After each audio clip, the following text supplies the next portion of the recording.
Hey folks, David Stewart here, deviouspress.com. What do you burn apart from witches? More witches! So yes, today's Storycraft video is going to focus on witches, and to be even more specific, the horror of the witch in literature. The witch as a topic is actually quite monolithic. It transcends religion, mythology, literature, culture. In fact, we have witches present in pretty much every culture on Earth, or at least on every continent on Earth, meaning they, as a concept, they influence many different cultures, whether it's African or Asian or cultures in the Americas. But I'm going to focus more on the witch as a device in Western literature specifically, just to try to narrow that scope down a little bit. Otherwise, we'd be here all day talking about similarities between different cultures. So I'm going to focus just on the West and just on it as a literature device, but that doesn't mean that I can avoid them as a mythological or religious device entirely, because, of course, the monster of the witch is really derived from mythology. So you have to start with that mythological base. Now I'm going to go over 4 key elements that you find in literary witches, and you can find all 4 of these usually in some level of concentration, or maybe just a portion of them, but you'll find them very frequently, these 4 things repeating over and over again. And that is the fact that the witch is female, which is actually very important. The fact that the witch has access to occult or esoteric knowledge. And the third one is the witch is a medium. They have a connection to the other side. They have either command or connection to supernatural power, spirits, the dead, things like that. And the fourth thing is actually that they are presented in a dangerous, if not outright evil light. Now that fourth thing is important if you are following more recent trends, things like Harry Potter, Little Witch Academia, going all the way back to Bewitched, which was an old sitcom.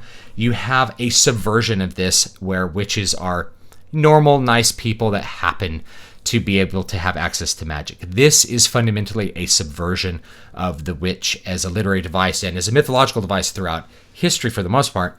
And I will get into some more specifics with that. But this is a more modern thing that really is about subverting the idea of the witch, just like having sensitive, friendly vampires is a subversion of them as a monster or anything else like that. So let's go through some of those. And before we get into those, let's actually talk about the mythological origins of the witch. Like I said, witches are present in almost every culture, and they go all the way back to biblical times. There's witches in the Bible. There is a medium that Saul consults in the book of Samuel, where the medium calls forth the dead spirit of the prophet Samuel, because Saul wants Samuel to prophesy to him for some upcoming battle, and they're very frightened when Samuel's ghost basically comes up from Sheol and is very angry about being disturbed and being brought back into this world of the living to have contact with him. So that's actually in the Bible. And so from that, we actually have a seed of what would become the witch in after really Christendom takes over the cultural landscape of Europe. But before it takes over the cultural landscape of Europe, we have a different kind of witch in Europe. And that is both the sort of Greek oracle as a witch, which this is a priestess who gets into like a trance-like state, either from drugs or something else, and then gives prophecies. And those prophecies are very dangerous. This is a really important and recurring theme in Greek tragedy, is that the oracle proclaims a destiny. And by receiving the information about that destiny, characters try to stop that destiny from happening, and their actions end up causing the destiny. So there's a literary form of irony that goes on with that. And that really keys into that fourth element, that we have the third element, that they are mediums to the supernatural, and the fourth element, that they're dangerous to outright evil. And those themes will eventually show up in later versions of the witch as part of what we might call a deal with the devil. So in those early dramas and myths from Greece, from classical mythology and Rome as well, you have this idea that a person goes to an oracle to gain access to knowledge. So that's occult or esoteric knowledge from a female oracle who goes into a trance, receives a message from the other side, and tells the person their destiny. So they're basically making a deal with the devil. And one of the things about all deals with the devil is that if you make a deal with the devil usually gets what he wants, but you don't get what you want in the end. Things end up turning out badly for you in the end because in order to uphold your end of the bargain, which you think it's possible to do, you end up not getting the thing which you really want in the end. So there's usually a strong flavor of dramatic irony to any kind of deal with the devil or a witch. And you'll actually see that going all the way forward into the modern period when you have people going to the witch to try to gain some sort of special knowledge or special power from the witch. It ends up being turned against them. And that is right from Greek tragedy. You have an oracle tells, your son is destined to kill you and marry your wife.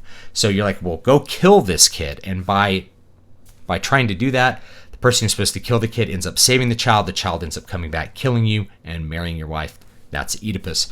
So that level of irony really comes from the danger of consulting with the medium, and that mediums are a dangerous and evil, possibly evil thing. Now, in the biblical sense, they're usually pretty evil. There's often passages about like driving out the sorceresses and stuff from Israel, and there's even passages in the New Testament talking about magicians and false prophets and things like that. And so that's a little bit of a reference to the idea of a witch that supposedly could have contact with demons or other spirits. And this is dangerous because it's not going to give you what you want. It's not a real contact with God. So Saul is calling forth the spirit of Samuel because he's not an actual prophet. He doesn't have real contact with the God. He's going through a witch to do it, and it ends up having a negative consequence for him.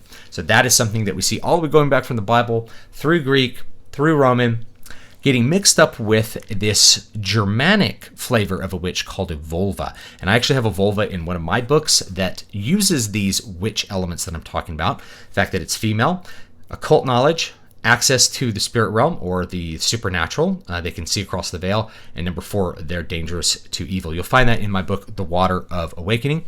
I also have another book that will hopefully be released this year that has an American version of a witch, and I will get to those a little bit deeper. So I have written these and I've used them, and this is the way that we see them. So the Germanic vulva or the Norse vulva is something you see in Norse mythology. She's a seeress, and she's able to glance across that veil to something that is supernatural. And while mythologically they're often viewed as neutral, even the gods can get themselves into trouble by trusting the wrong vulva or trusting the wrong seeress. There's always an element of danger when you are talking about trying to, let's say, gaze into the future and things like that. So all of that gets combined. After the conquest of Christendom, we start to have the emergence of the witch as a popular form of a literary device or a literary monster. We have witches that are present in Shakespeare. We have witches that are present in Arthurian legends. Either the combination of like Morgana or Morgan Le Fay and Morgause. You have different flavors of that becoming witches or sorceresses that will have these elements present, going all the way forward into the modern day where we get witches, into the Romantic period and beyond, where witches are viewed as something specifically evil. They pop up in a bunch of fairy tales and folklore as usually an antagonist. And if you don't have to go back and read like every Grimm's fairy tale. You can watch Disney movies, and what you'll find very frequently is that the antagonist is a witch, and that the witch is possessing those 4 elements that I talked about. Is female, has occult knowledge, access to occult knowledge, has an ability to see across the veil or to have access or control over supernatural powers. And the 4th one is dangerous to evil. So if you watch Little Mermaid, you have Ursula the Sea Witch. And of course, the function of those things is usually that a character is going to go to a witch and try to get something from the witch, to make a deal with the devil. And they make a deal with the witch because the witch has access to that occult knowledge, which they don't have, and the witch has the ability to control something in the supernatural realm, which the person going to the witch doesn't have. Now, the reason the witch is dangerous to evil is that there's a disparity there. the witch has all the information. Just like how when you make a deal with the devil has all the information, and you're having to trust an evil being to keep up his version of the bargain. So when Ariel goes in Disney's Little Mermaid, she trades her voice for the opportunity to be human and get what she wants.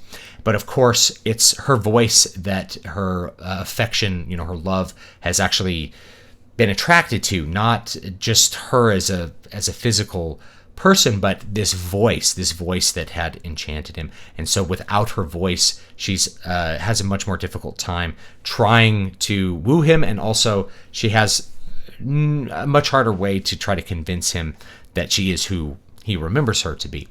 So of course, the deal with the devil ends up crippling her ability to get what she wants out of the bargain. And the witch is evil, and the witch is also trying to subvert the natural order of things with the regular King Triton. She's trying to bring him down, just like how in Arthurian legend you have different versions of Morgan Le Fay trying to destroy Arthur, or of Morgause trying to destroy Arthur. I think those two characters tend to become kind of interchangeable after a certain amount of time in Arthurian legend. That's a real constant thing. Now, one of the things that you get with witches, I mentioned that there's this subversion in the modern period of the witch being evil. Now, why would you want to subvert the idea of the witch being evil? Well, it's just because it's something different, is what I really think. So if you watch something like Bewitched, which is an old sitcom, it's really just trying to do something a little bit different. And, the first person to subvert expectations is usually probably like the cool kid. And it's just a different way to approach what you're doing. After a while, that subversion, though, and it is a subversion, you have to stop and think about it, right? So if you look at Harry Potter as an example of this, those elements are present in Harry Potter. So you have a female, all the females are called witches, and the males are called wizards. Now, one of the reasons that the witch is almost always female is not because of some misogyny, but because the witch often represents a lustful temptation. So one of the things you see with fairy tales is that the witch is trying to seduce a male. So you see that in Little Mermaid, like Ursula's trying to seduce this prince. And they will often be very ugly, like a hag, like the Germanic hag, which is like a raven beast. They have them in like Skyrim. So if you played Skyrim and you ran across the hags, those crazy raven things, that's a mythological kind of version of a witch. But that witch could put on glamour. Actually, I could mention there's a quest in Skyrim that actually uses this. So the witch can put on a glamour and be a lustful temptation for a man. So the reason that she's female is that, men are often seduced by lust or controlled by lust. And so that's a frequent thing that you have in literature. So if the literary device requires that, and you're going to use a female in most cases. So she may be horribly ugly and evil, but she puts on glamour that's magic that confuses the mind of the male and makes him see her as beautiful. Maybe she casts a love spell on him. Again, that's part of the occult, access to the occult and esoteric knowledge. So that's one of the important reasons that she's female. She represents lust on a certain level. So all the witches in Harry Potter are female, and then the males are, the males are wizards. But the wizards really have these same things going on. If you're looking at wizards in literature, the reason that they are different from witches is they have like occult knowledge and stuff like that, but they're not presented as dangerous to evil necessarily. They're often presented as like advisors to the kings or good, but you can have these same elements with a male. It's just usually you're going to see it as female. So they're female. They have occult knowledge. They're going to Hogwarts specifically to study occult knowledge which is hidden from the muggles, the normal people. In fact, the entire world is hidden from the muggles. So everything about Harry Potter is about this esoteric witchcraft world that has to be hidden from the muggles. In fact, if you reveal the realities of the magical systems that exist for the witches and the wizards, you can incur some serious penalties upon yourself. They take great care to wipe the memories of anybody who sees, say, flying cars or anything that might allude to witchcraft or wizardry. They're going to punish you for it. So it's all about it being esoteric and occult, which just means it's hidden, it's not upfront. And classically, the reason that witches are dangerous and viewed as evil is that if you have to think about a witch as being a an antithesis to, it represents antithesis to, say, a priest, a Christian priest. A Christian priest is a good-natured intercessor for your behalf, a good-natured elder in the faith. The faith is exoteric. Christianity, all the dogmas are public and known. Nothing is hidden. It's not like Scientology where you go through different ranks and learn different things and eventually you learn about some galactic overlord Zed. Christianity is exoteric. So, of course, the contrast to that, and the reason that this is so prevalent after Christianity really takes over Europe, is because that is the esoteric, is the contrast to the exoteric nature of the regular church. Likewise, the access to the supernatural. When you pray, God may not answer your prayer. So the priest can't make God do something. So if you want something to happen for sure, you have to go to the evil witch who has the power to control the supernatural. And so you have that same thing in Harry Potter. You have ghosts running around Hogwarts Castle. You have an ability maybe to affect ghosts. You have access to divination, right? You can see the future in certain circumstances. They have to take classes on how to see the future. All this stuff goes into the very classic nature of witches in particular. Wizards are in there too. It's a school of witchcraft and wizardry, but it's really heavily based on witchcraft specifically. And the fourth one, that they're dangerous to evil, is just kind of turned on its head and says, well, they're not really dangerous or evil. If you had all the knowledge of the esoteric and occult learnings that these witches go through, you wouldn't think them evil. You only think them evil because you don't understand. And I could just refer back to the reason that the witch is viewed as a dangerous being is because it's the esoteric. It represents the esoteric and the things you don't know. There's a difference of information. When you go to the witch knows a lot more than you do. You're at a significant disadvantage. So that's going to make a great antagonist for tragedy in particular. So this modern subversion of, and it'd be the same as something like Little Witch Academia, really, or anything that's like that. Anytime you get there, you're looking at really a subversion of an important element there, which is that when there's an interaction between a normal person and a witch, that normal person's at a significant disadvantage, and that's why the witch is usually used as an antagonist, and that's what I think makes it function really well. Now, we have those same elements that are present in the American version of the witch. Now, in America, in the United States, and North America in general, we inherit from Europe our view of the witch as this, as those things that I talked about. But it takes on a little bit different flavors in America. Witches in America start to become more ghost-like. So you have the Bell Witch, which is a very famous alleged witch attack here in the United States in Tennessee. And this family is haunted by this witch who is dead or maybe was killed, in maybe a witch trial or something like that. But her spirit has persisted and she haunts this family and attacks them and ends up killing the father. There's even a mythological story of Andrew Jackson, who was president of the United States I think this was before he was president, going to try to help the people that are being attacked by the Bell Witch, or going to investigate the Bell Witch himself. There's no historical evidence that he actually did that. I think that's purely mythological, but it kind of represents his personality as an extremely adventuresome and tough character, that he's also willing to go face the supernatural besides just facing other men. So the Bell Witch is just this great piece of American folklore, and from that you get lots of different versions of witches. If you watch the Blair Witch Project, of course that's going to be that. This witch is not a person on the edge of town that you go talk to, but rather like a ghostly haunting thing, a purely supernatural being. Now, my favorite version of this is actually from H.P. Lovecraft, and I've done a separate video on this. It's The Dreams in the Witch House. Or maybe it's Dreams of the Witch House, but it's by H.P. Lovecraft, and it's one of his novellas or short stories, and the main character in it is staying in this room with all these weird angles, and he begins to be tortured, haunted by this witch. And of course, the witch takes him across the veil into another plane, into another realm of existence. So that's that third element. They have access to the supernatural. They draw him physically into this other realm, and she even presents him to a devilish figure, a man who might be the devil, right? And all of these things are highly disturbing. And you also have some other elements of witches in that story too, including the fact that the witch has a familiar.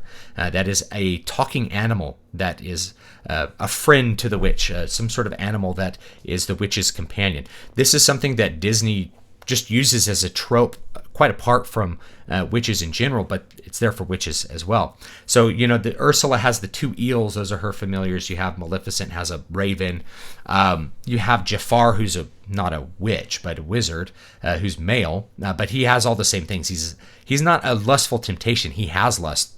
That's one of the things. Like a female represents the ability to tempt lust. A male, not so much. Male is just lust himself, usually in stories. So he's a lustful character, but he has this parrot, this talking parrot, that's his familiar.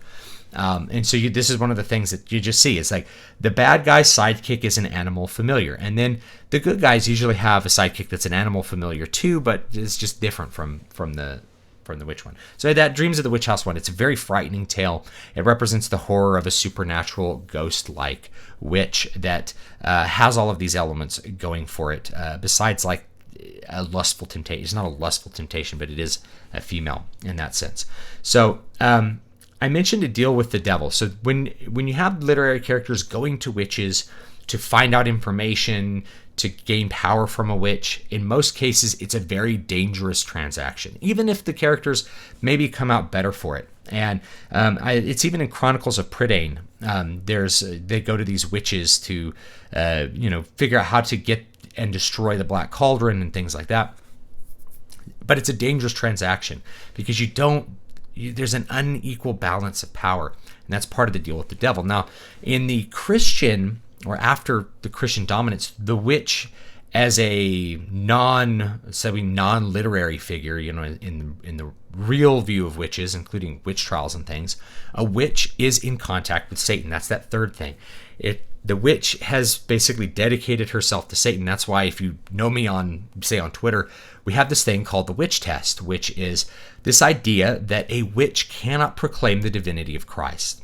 And so if somebody is trying to quote scripture to you or say that Jesus would want you to do this, you just demand that they proclaim the divinity of Christ, and they won't do it. They'll be unable to do it. So then you proclaim them a witch because they can't do it, and you block them usually.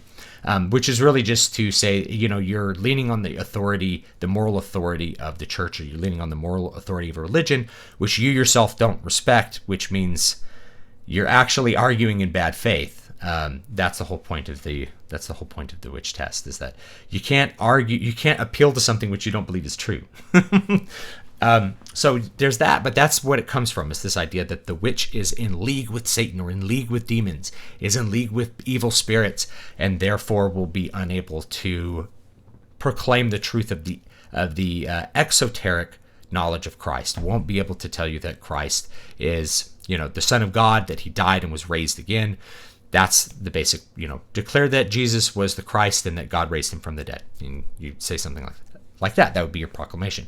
And you'll find that people who are telling you how Christians should act will be very unable to do it, is a thing. So that's where that comes from. And so that is why witches end up being bad, is that they're this contrast to the regular religion that we've had since then. So that's witches as the huge monolithic thing. I mentioned that I'm going to have another book hopefully coming out this year. This has that American version of a witch. This is an undead witch that haunts people and tempts men in their dreams and approaches them with lustful attacks, but also represents the occult knowledge and the crossing of the spirit barrier and things like that. All of those elements are going to be present in that book when and if I release it. I actually wrote it a long time ago, but needed some more significant revision that I just didn't get around to, basically probably until this year. So thanks so much for watching. Don't forget to like, comment, and subscribe. If you guys like horror books, I do have a couple horror books. So I've got, oops, there goes that one. Got Eyes in the Walls. So This is not a witchcraft story. This is more about, monster in the walls, and you can check that one out. It's a quick read. It's only, I think, $99. No, it's $2.99 on Amazon, and there's a free audiobook on the channel, so you can listen to the audiobook for free if you want to. And there's also Voices of the Void, which I don't have a copy of in front of me. If you are a creative type and you're looking to develop your creative process, Keys to Prolific Creativity, this is also $2.99. Pretty short read, pretty easy to get through that book, but it's got a lot of tips in there for how to develop your creative process so that you can complete your projects and put them out and make career progress. Get your book done, get your album done, get it out, and get on to the next project. So thanks so much. I will see you guys next time. Don't forget to like, comment, and subscribe, and let me know what you want to see down below and your views of witches, or maybe some of your favorite witches from literature. This video's already gone on way longer than it probably needs to, but I just wanted to go deep into all of those elements. So I'll see you guys next time, and have a great one.